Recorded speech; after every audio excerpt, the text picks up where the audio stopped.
Good afternoon, muchachos. Happy Thursday, November 16th. The agenda for today, if you haven't already checked in this week, please do it today or tomorrow. We'll run through the survey, and then I'll prep you for our coverage of the 2024 elections with a little clip from Family Guy, which I'm very excited about.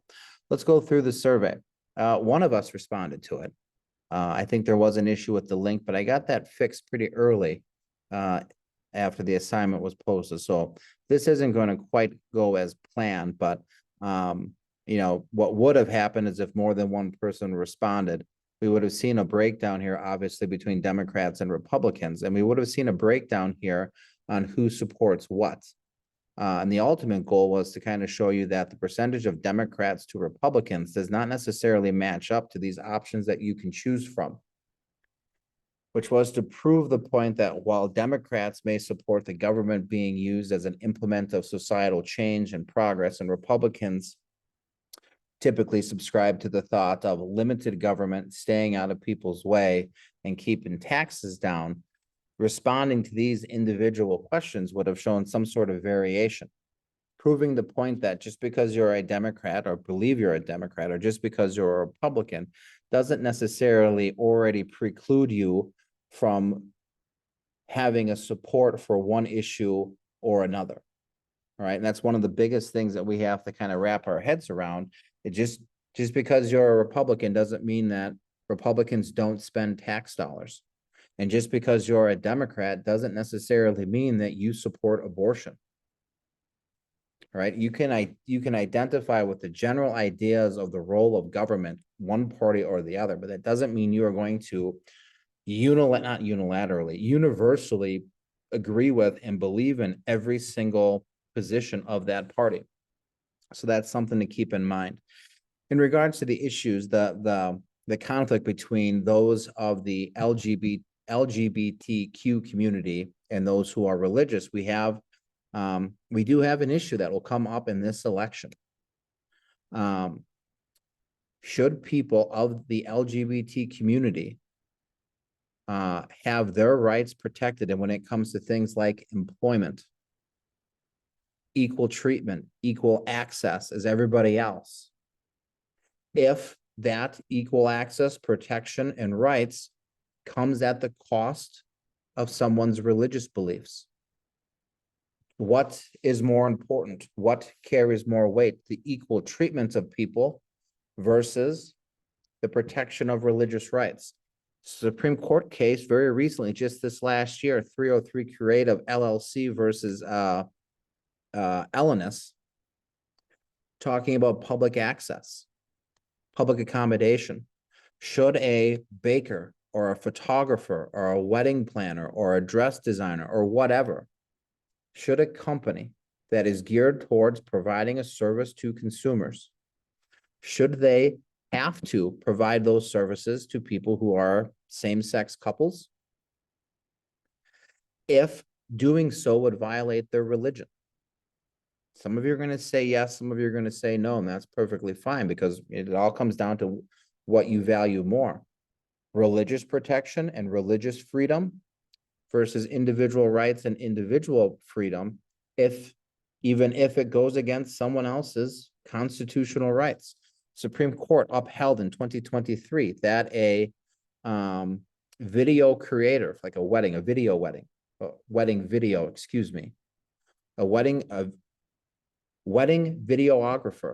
had the right to deny service to a same-sex couple because the videographer said, this violates my religious rights. I don't believe in same-sex marriage. I have a deep religious belief in that. I won't do it. The same-sex couple sued for discrimination. Supreme Court agreed with the videographer. There will be cases going forward. It was settled once in 2015, but we now have a conservative Supreme Court. Can a company not hire a person because they're gay? Can they fire a person because they're gay? 14th Amendment says people get to be treated equally. But the First Amendment says that you have the right to your religious beliefs, and Congress shall make no law precluding that.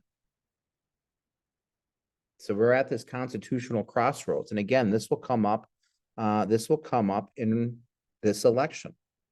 right? The case regarding employment of homosexual people, that was Bostock versus Clayton. That was a couple of years ago in 2020. But in the last 3 years, again, as I've said, there are a lot more, the Supreme Court has become a lot more conservative. The next question was about abortion. Pretty much straightforward here. Most Republicans will be pro-life, most Democrats will be pro-choice, but again, that's not a universal thing. If more people would have responded to the survey, we would have seen that. Healthcare will be a big issue. Again, should healthcare be paid for out of people's taxes? Should everyone get it and everyone pays taxes for it? Or should healthcare be limited to those who can afford to pay for it? Prayer in public schools, right? Supreme Court has changed rules again on this. It used to be precluded that teachers, school officials, school administrators could not lead students in prayer. They cannot be the ones administering prayer in school. Students can do what they want. But should teachers, should school officials be able to lead it, participate in it, be a part of it? Supreme Court has recently held that as long as it is not mandated for everyone to participate, school officials can lead people in prayer. Public education, again, this will be another issue. It's something that we have in Minnesota. It's called open enrollment. Should students and students' families be able to use their tax dollars, everyone's tax dollars that are assigned per pupil, to go to school in their community, or should they be able to use that money to go to school elsewhere, inclusive of private schools? People think it's a great idea that students should be able to go to school wherever they want. And I guess I don't necessarily disagree with that concept. Kids should be able to kids should go to the best schools possible. But what is happening now is this concept of open enrollment is only affecting certain people.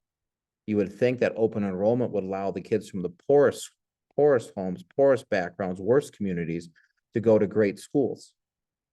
But that isn't the case, because while open enrollment would shift and the funds would shift to the school that the kid is going to, open enrollment doesn't provide for things like busing, getting there and getting home.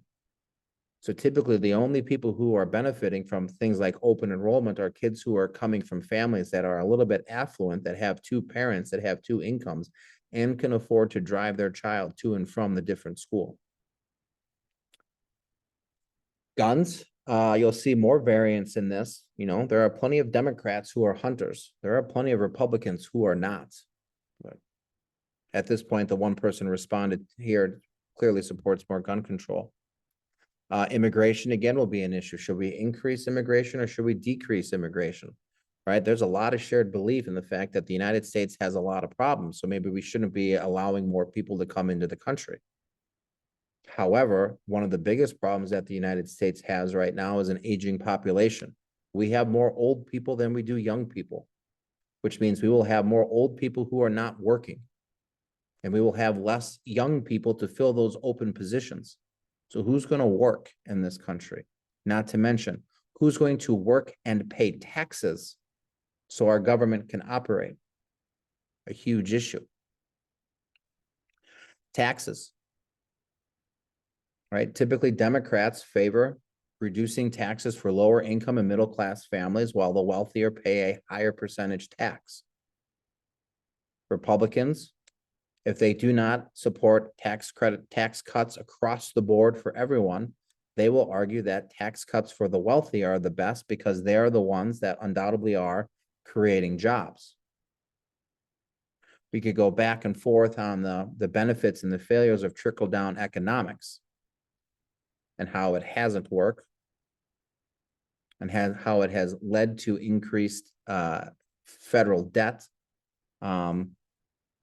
But we won't have time for that. So again, I mean, there are plenty of Democrats too that believe in the reduction of taxes. There are plenty of Republicans that believe in, you know, people have to pay taxes. Do you think the government should create programs that are targeted towards lower income Americans or for the enjoyment of all Americans, or should the government reduce spending? Probably one of the most appreciated things a politician could say amongst Americans is, I'm going to cut your taxes. Everybody supports that. but probably one of the most hated things that governments say, or politicians say, is we're going to cut government spending. They love having lower taxes, but they hate when they hear we're going to cut spending. Because spending pays for things like roads, airports, schools, military defense, parks, public accommodations, stadiums. And if you're not paying for it in taxes, if everybody is not paying for it in taxes, then what happens is the price falls directly on the people who are using it. So if you were to look at the state of Illinois, their roads are paid for by tolls. They're not paid for by taxes. So when you go on the freeway, you have to pay a toll. You have to pay to use it. I don't know if that's necessarily a great thing either. Should the government be used for an agent of change, or should the government be limited so people can solve their own problems? We're getting kind of into the fundamental philosophy of what government should be. Should the government create change, or should the government be so limited that the people can create their own change? I don't know what the answer is. I don't know what's best. Typically, we know that the people who have the most money are the most powerful, and those are the ones who are able to make change, whether they're in the government or not. But we know that the people who have the most power and the most wealth make up a very small fraction of the United States, which then would leave a significant number of people in the lower incomes with the least amount of power, who are probably the ones who are struggling the most. So if the government's not going to advocate for them, then who is going to advocate for them? And not to mention, what's to say that the people in charge with the most power, with the most wealth, are going to do things that benefit everyone? So again, should the government be implementing societal change, or should it be the people? And then that brings us to the last question. It's kind of the same thing. Should the government help its citizens, or should the government be small so the people can best help themselves? Does everyone have the ability to help themselves? I don't know the answer to that either. But I'm curious what your thoughts are on this. So if you haven't already, please respond to the survey, respond to those prompts, and then I can get a better understanding of where we are. And hopefully you guys can do that this week. Maybe I can come back to it next week and run through that with you. We are talking about the 2024 elections now, and we'll go through, oops, let me put this back here. We'll go through some history trends here. Not a whole lot to write down, but just some general observations, right? We'll look at the past 100 years of elections briefly. We'll look at the 2020 election, see who voted for what. We'll go through things like abortion.